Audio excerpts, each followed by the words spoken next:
The dungeon air, thick with hopelessness and despair, seemed to solidify as the Sheriff of Nottingham stood outside the iron bars. Inside, Robin Hood sat slumped, his wrists and ankles bound in heavy shackles, the cold metal a final, mocking contrast to the freedom of the greenwood.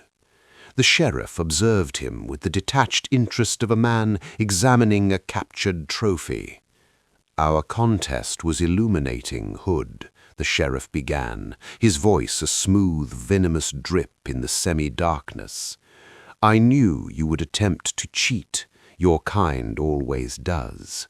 Robin lifted his head, a spark of defiance in his weary eyes, but the sheriff continued, unwavering.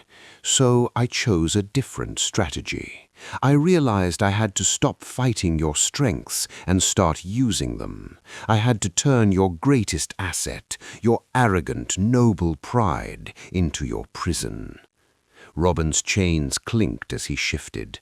"You won through trickery and poisoned arrows, nothing more," he spat.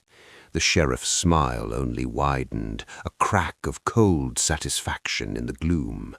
He unrolled a parchment, its familiar seal making Robin's blood run cold.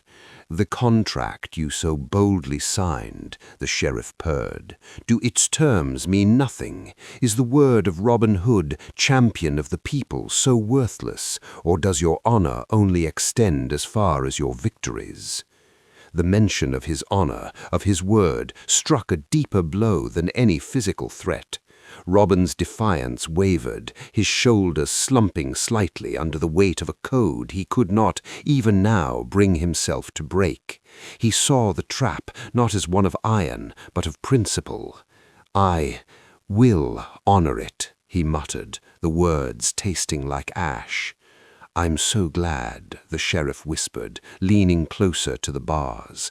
"For you see, the wager was merely the beginning. I have ledgers, Hood, meticulous records of every single coin you have ever stolen from the king's tax collectors, from my own coffers, over all these long, irritating years."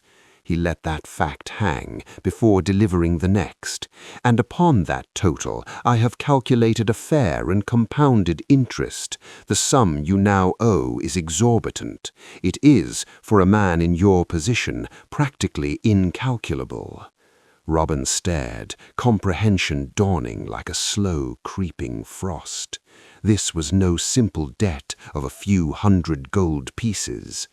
"What does that mean?" Robin asked, though he dreaded the answer. The sheriff's eyes glittered.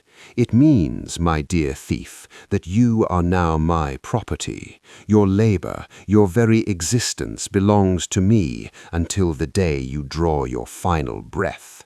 The law is quite clear on debtors of your magnitude." He took a step back, adjusting his fine leather glove.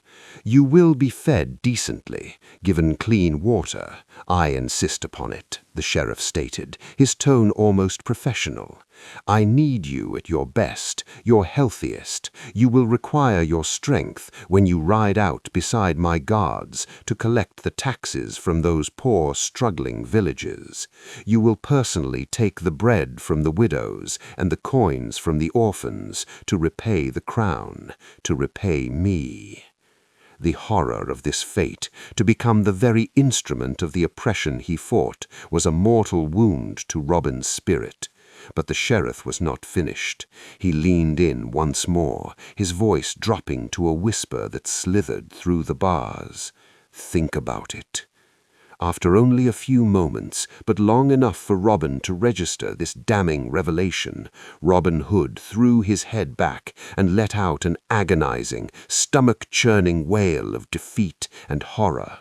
The sheriff closed his eyes, and a sickening, infinitely smug smile adorned his face, as if listening to the sweetest, most beautiful music he had ever heard.